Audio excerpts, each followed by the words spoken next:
But more importantly than anything else, aside from the mindset that I mentioned before, that abundance mindset instead of scarcity, which is what I was thinking before, I was always in terms of scarcity. Now I think in terms of abundance. You know, how big can I get these deals? How much more can I get out there?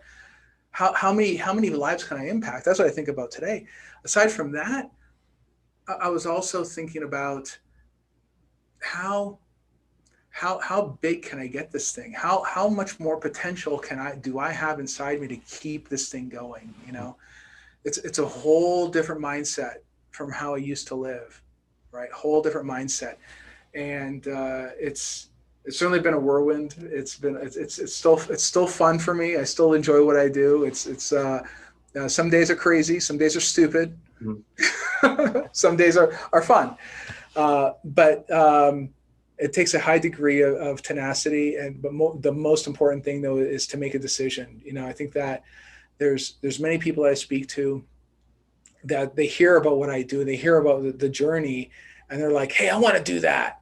I'm like, "Yeah, but do you really though? Like, are you really prepared to just like abandon everything and live in your car for a while? I mean, are you really prepared to do that?" I mean, when I tell people I did that happened to me, right? I started with like, I had a little bit of cash. I took all that cash and threw it all in a deal, all of it. My first deal, did all of it on my own, right? All of it, right?